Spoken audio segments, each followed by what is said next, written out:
SNDP union general secretary Vellappally നടേശന്റെ ആരോപണങ്ങൾക്ക് അതേ നാണയത്തിൽ തിരിച്ചടി നൽകി പിണറായി വിജയൻ.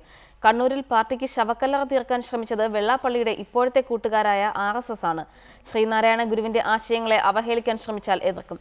BJP ബന്ധം വെച്ച് CPIM-നെ വിരട്ടാൻ വരേണ്ടെന്നും കൊല്ലത്ത് വർഗീയ വിരുദ്ധ സെമിനാർ ഉദ്ഘാടനം ചെയ്തുകൊണ്ട് പിണറായി വിജയൻ പറഞ്ഞു.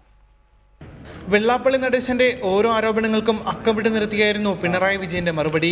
കണ്ണൂരിലെ പാർട്ടിക്കാർ കമ്മ്യൂണിസ്റ്റ് പാർട്ടിക്ക് ശവക്കല്ലറ തീർക്കുന്നു എന്ന ആക്ഷേപത്തിന് മറുപടി പറഞ്ഞുകൊണ്ടായിരുന്നു തുടക്കം. RSSകാർ പല ശവക്കല്ലറകൾ തീർക്കാൻ നോക്കിയിട്ടുണ്ട്. അതിന്റെ മുന്നിലൊന്നും ഞങ്ങൾ ചൂടിപ്പോയിട്ടില്ല എന്നത് ചെറിയ തോതിൽ മനസ്സിലാക്കുന്നതാണ്. SNDP യോഗത്തെയും ശ്രീനാരായണ ഗുരുവിനെയും CPIM അവഹേളിക്കാൻ ശ്രമിക്കുന്നു എന്ന ആക്ഷേപത്തിന്റെ മറുപടി ഇങ്ങനെ: ശ്രീനാരായണ ഗുരു എന്നത് ഏതെങ്കിലും ഒരു കൂട്ടരുടെ കക്ഷത്തിൽ മാത്രം ഒതുങ്ങി നിൽക്കുന്നില്ല. അദ്ദേഹം ഈ രാജ്യത്തിന്റെ ലോകത്തിന്റെ തന്നെ ഗുരുവാണ്, വിശ്വഗുരുവായി വാഴ്ത്തപ്പെടേണ്ട ഒരാളാണ്. അടുത്തത് ഈഴവരുടെ വോട്ടിന്റെ ശക്തി SNDP കാണിക്കുമെന്ന വെല്ലുവിളിക്കുള്ള മറുപടി. ആ ശക്തി നേരത്തെ ഞങ്ങൾക്ക് അനുകൂലമായി പ്രയോഗിക്കാൻ ചിലയിടത്ത് പുറപ്പെട്ടിരുന്നല്ലോ, അത് ഫലിച്ചിരുന്നു. ആലോചിച്ച് നോക്കും.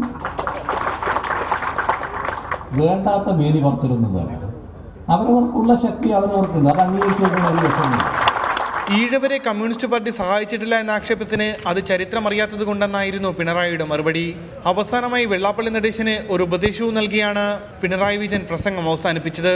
ഗുരുവിന്റെ ആദർശത്തിൽ തെല്ലെങ്കിലും വിശ്വസിക്കുന്നുണ്ടെങ്കിൽ, ഒരുപാട് കാര്യങ്ങൾ സമൂഹത്തിനറിയാം വിശ്വാസത്തിന്റെ കാര്യം എത്രയാണെന്ന്, എന്നാലും അല്പമെങ്കിലും ബാക്കിയുണ്ടെങ്കിൽ വേഗം പിന്തിരിഞ്ഞാണ്. അതാണ് ഏറ്റവും നല്ലത്. റിപ്പോർട്ടർ, കൊല്ലം.